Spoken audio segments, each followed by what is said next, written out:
Hey guys, so I put up a warm up here, um, just to you know do things, do these calculations from the definition. Of course, you're free to use like whatever limit theorems you want, but the point is just to like somehow rigorously prove that the limit of the divided difference actually converges to some number. Yeah. So.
Okay.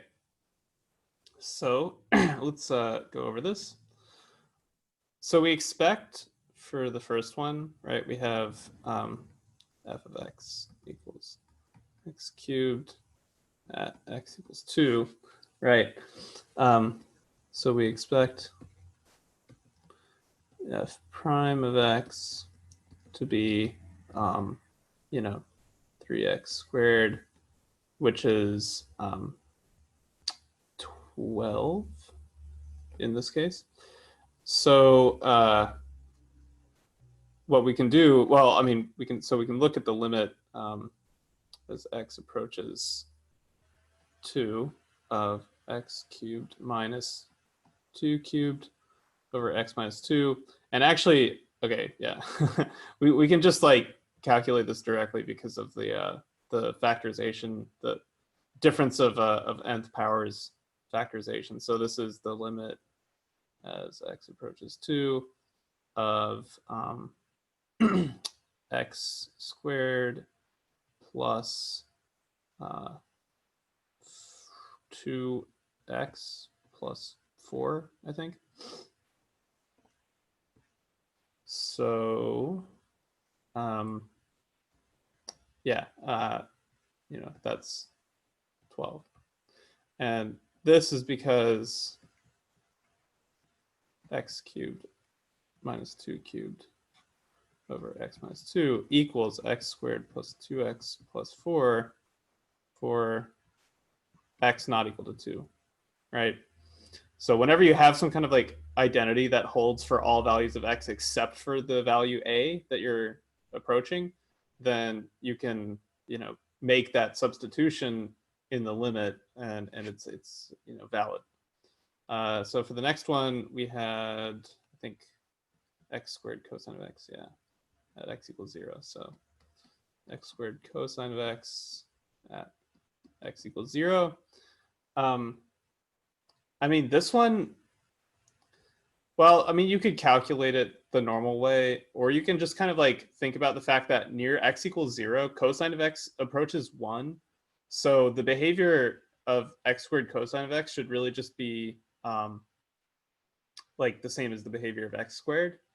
So we expect the derivative to be 0, but let's just calculate it. So looking at the limit as x approaches 0 of x squared cosine of x minus 0, right? Because if you evaluate this at 0, you just get 0.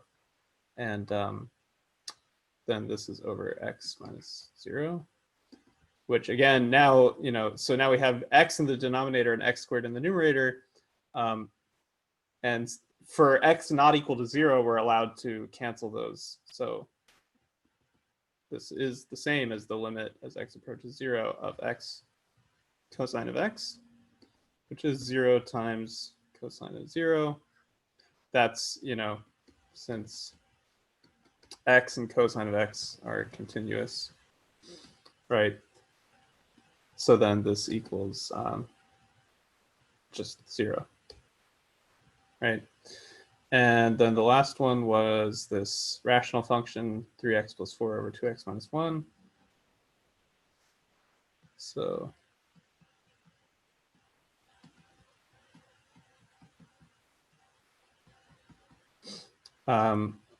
let's just write down the divided difference. What was it? X equals 1. So we have 3x plus 4 over 2x minus 1 minus, and if you evaluated x equals 1, you get 7 over 1. So 7 over x minus 1. So this should be, okay, let's see. Let's multiply by 2x minus 1 on the top and bottom. So 3x plus 4 minus 7, 2x minus 1. Then we have 2x minus 1, x minus 1. And that equals, so if you do this, let's see, minus 14x. So you get like negative 8x. And then like 4 plus 7 plus 11.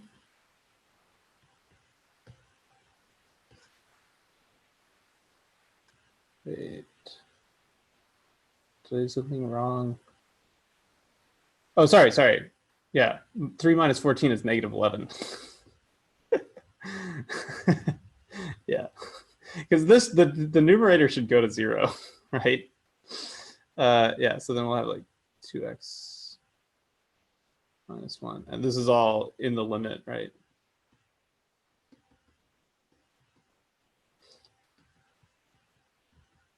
And so then you can like cancel. So this is like negative 11 on top times x minus 1. So we're allowed to cancel. So we get negative 11 over 2x minus 1. And then just again by continuity, this approaches negative 11. Yep. So there you go. Any questions?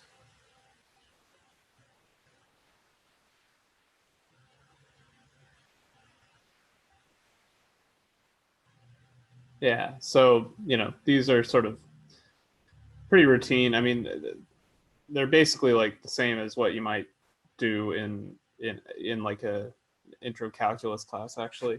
There's not a whole lot of like difficult analysis stuff to be done here, but it is important to really be mindful of the fact that like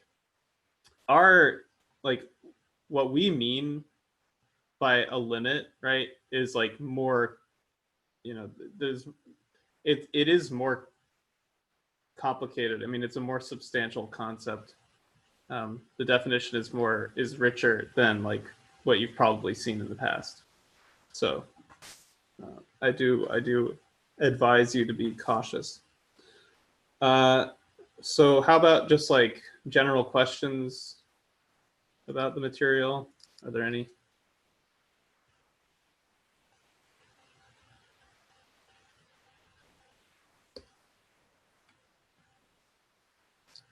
I had a question about the chain rule proof. Yeah. Yeah.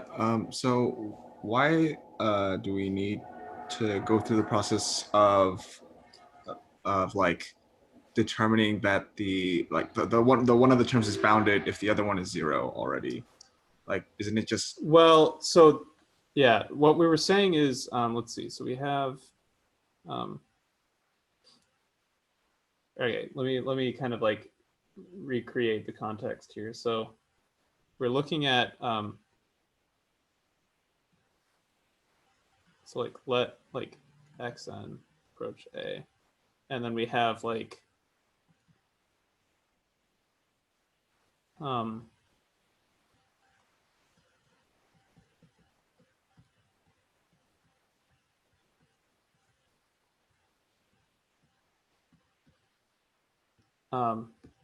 so if f of xn equals f of a, then this is 0. Otherwise, we have that this equals g g of f of xn minus g of f of a over f of xn minus f of a times f of xn minus f of a over xn minus a. And so the thing is, this is the context in which we really care about bounding this. So this, for basically, long story short, okay, there's some annoying like technical details to consider here, but for xn, sufficiently close to a, this is bounded by some c, right? That's sort of just like totally, you can choose it like independently of pretty much anything else. C can really be chosen to just be like any number greater than like the absolute value of G prime of f of a. So like any C like greater than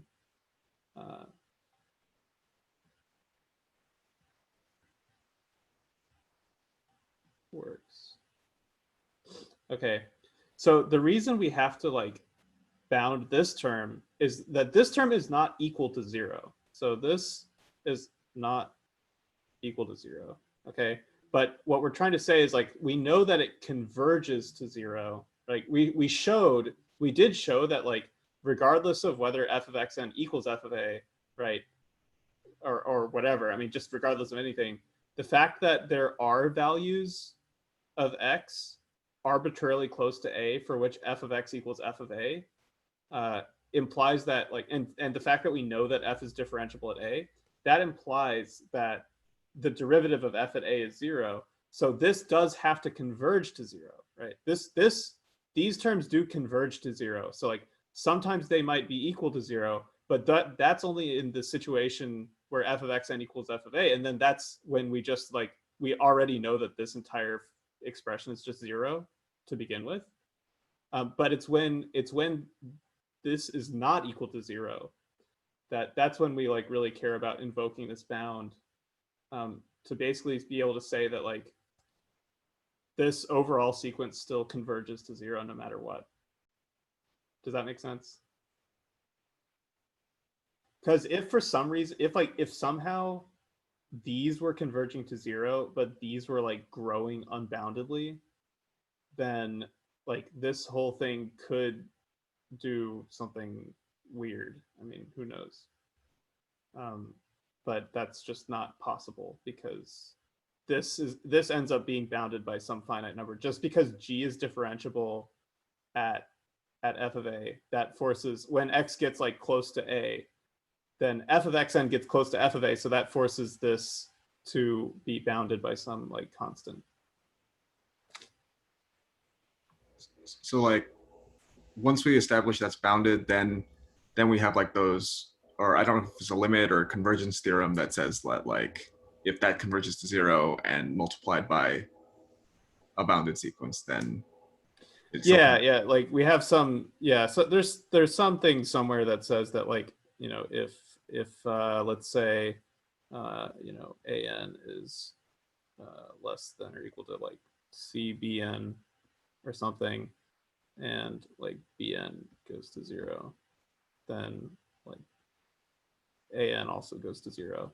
I don't know, this shouldn't be hard to justify, but that's effectively what we're using there.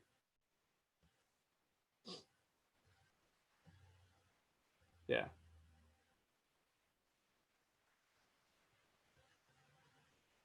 Where an would be like this sequence, and then bn would be like this sequence. Okay, thanks. Yep. Yeah, good question. Yeah, I don't know. That explanation of the chain rule theorem was like felt a little bit rough. I don't know. It's not really up to my normal standards that I like to try to observe when I go through proofs and lectures and stuff. But yeah, hopefully that clarified it a bit. Any other questions? I think that was definitely like the most difficult part of that like section. Yeah.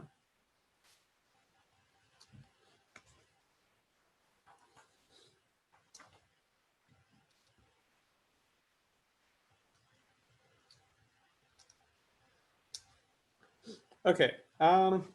Let's see. So what would be a good? Okay, how about this?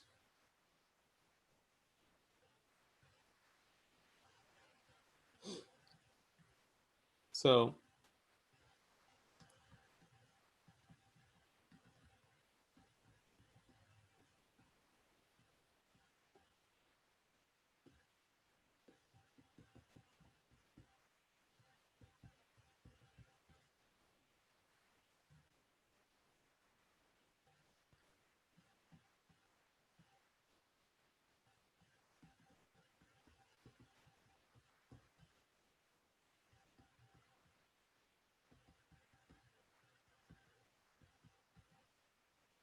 Oops.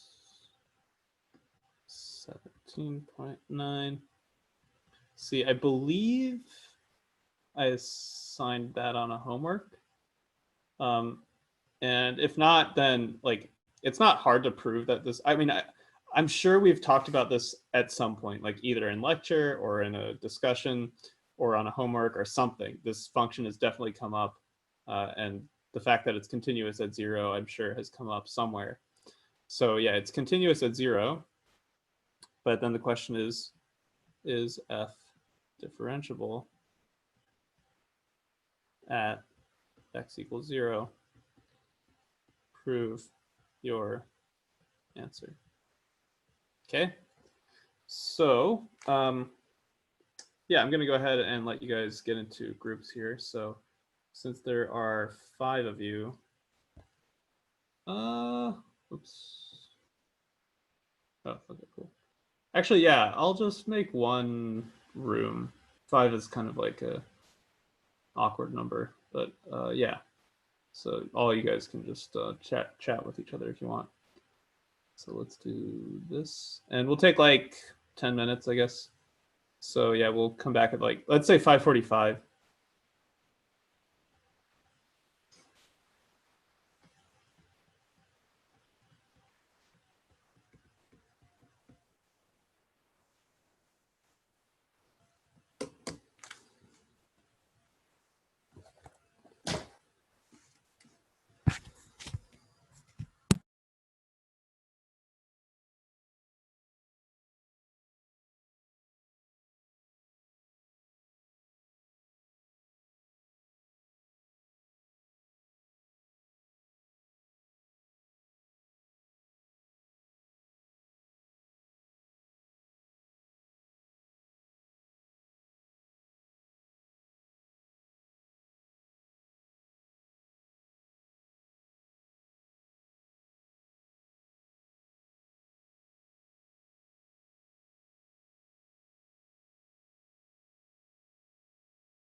Hey, all right. So, right.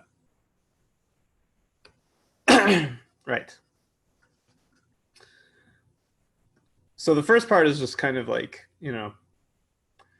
trivial or something. I mean, it's not, yeah, we don't really have to go. Well, does anyone have questions about the first part? Like I said, I'm pretty sure it's come up somewhere before, but I can like re-explain it if you want.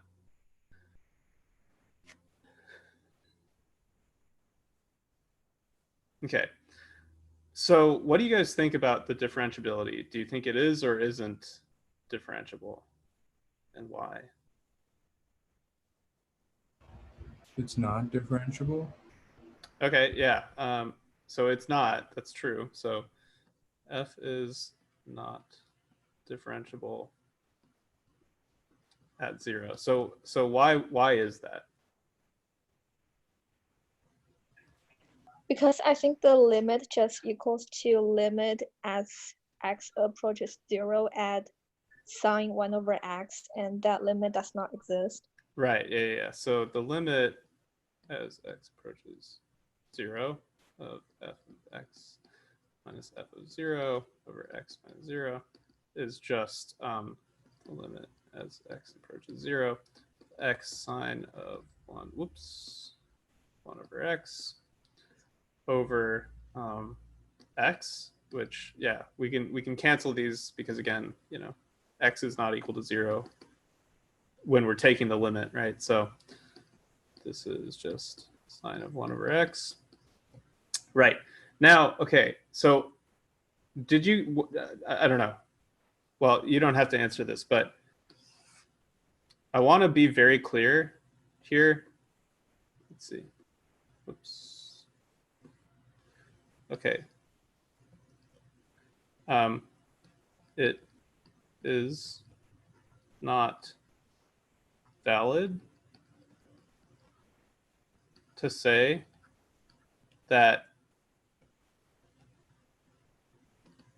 away from x equals 0, f prime of x is like, so if you like calculate the derivative of this just using like the normal rules, right? So let's see, you'd get sine of 1 over x. So you'd get like sine of 1 over x, and then like plus x times cosine of 1 over x times like negative 1 over x squared.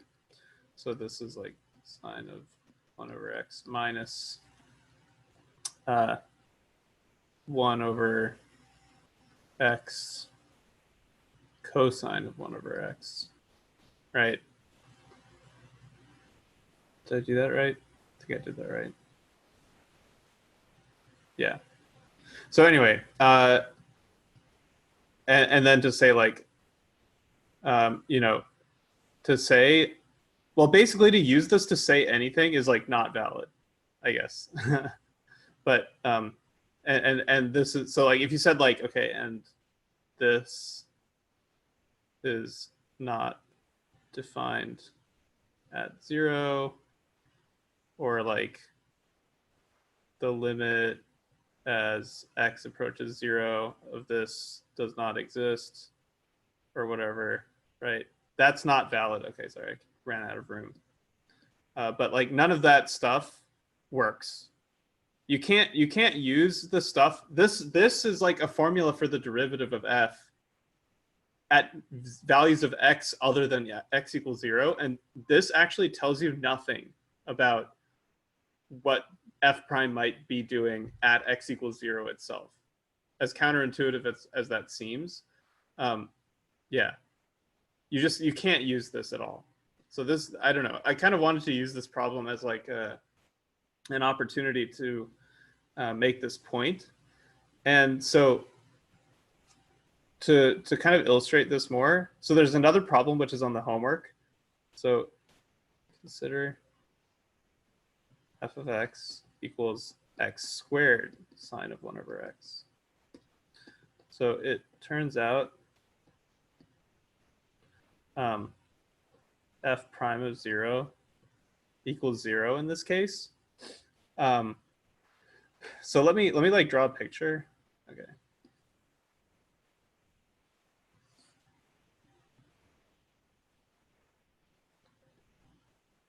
So we have like two parabolas that kind of like,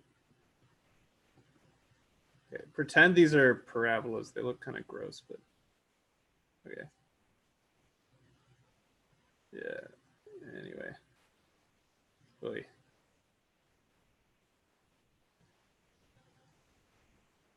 Okay, yeah, so pretend these are parabolas, right? And then our function is like, I don't know.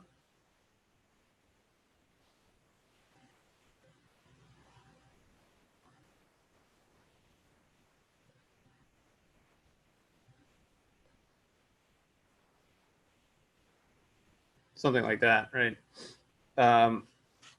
So basically, like, if you imagine taking the secant line, right? The slopes of the secant lines, the secant line basically like will be somewhere in between a secant line of like positive x squared and a secant line of like negative x squared, right? And so the secant line, like as you move your point on this curve, the point, right? The point you're looking at. Oops. Here. Maybe what I should do is actually use like the straight line thing. So yeah, like you can have like, oh dang it.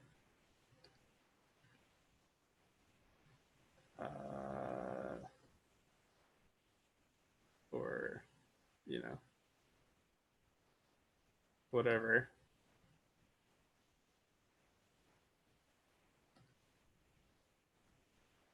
Stuff like that, right? And so basically the secant line is kind of like oscillating, right? As you move your point closer and closer. So like this one could be the secant line, like for here or something. And this one is like for here, or let's say it meets it at this point. And then like this one is here, and I don't know, this one's over here, right? So so we're looking at like different secant lines here. And so like basically the slope of the secant line is oscillating, but it ends up like getting more and more flattened out, right? Because it's forced to be in between secant lines of these two parabolas, right? And the two parabolas, like their slopes both approach zero. So those upper and lower bounds for the secant line kind of squeeze it into having slope zero. So that's basically like a sort of a visual way of seeing why we should expect f prime of 0 to be 0. However, what's happening in between, right, is that like if you look at each arch, these arches can actually get like steeper and steeper, even though they're squished to be like, so like the arches, the slopes of like the sides of these arches, so the arches get steeper even as they get smaller, right?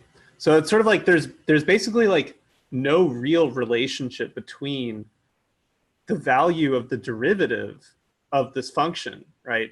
Like if you think about the actual derivative of the function at points away from x equals 0, there's no relationship between the value of the derivative at those points and like how much the function is actually changing, right?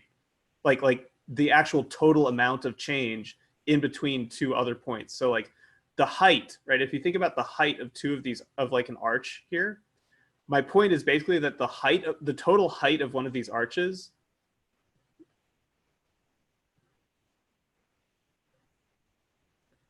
is basically unrelated to how steep the sides are, right?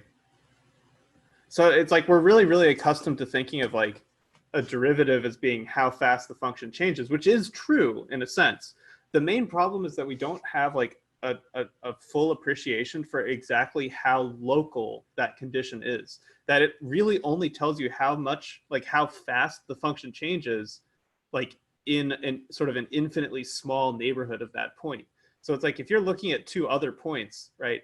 You cannot have any idea how far apart the values of the function actually are there just based on like the value of the derivative in the middle. Okay. So, I mean, unless you know all the values of the derivative, obviously, but if you're just looking at a single like value of the derivative and you're like, oh, the derivative is really big here, so this arch has to be really tall, that's not actually true, right? So like the arches can get steeper, but they can also get smaller at the same time. And the fact that the arches are getting smaller means that the secant lines from x equals 0 to like any point on one of the arches have to get like flattened out, even though the arches are getting like super steep. So the secant lines are like oscillating really, really fast, but they're still oscillating between smaller and smaller values, right? So that's kind of the idea here. So basically the moral of the story here, right, is that, so the moral is that like, in this case, f prime existed at 0, even though the limit as x approached 0 of f prime of x did not exist, right? So if we go back to like this problem we were looking at, that's why this logic doesn't work, right? Because like just because we calculated the derivative at points away from 0 and then we were like, oh, look what happens as x gets close to 0, this expression like doesn't approach anything reasonable, then like that doesn't tell us anything, because there are situations where that can happen and the derivative might actually still exist at 0, right? Like this situation. So yeah, I don't know. Anyway, yeah, but f prime is not continuous at 0. So like this idea, this sort of like the theme of like how local, like how limited a piece of information about like the derivative, the value of the derivative of a function at a single point, like how limited that information really is, and like how it, you know, doesn't really have a direct bearing on like how far apart values of the function might be at other points nearby. It only has bearing on like how far apart those values can be asymptotically as you get closer and closer to like just the point that you're looking at. But like any two specific points that you pick could be like any, basically, I mean, they literally could have like any values, right? Because the slope might only like manifest at an even smaller scale, you know, on the x-axis. So basically, yeah, that's going to be, I think that's kind of a theme, I would say. So do pay attention to this and like really try to understand these. I think if you understand these examples, and if you kind of like eventually grok this idea about like how a function can be extremely steep and still only change like a tiny amount, then like that'll be very good for you. So yeah. Anyway, any questions?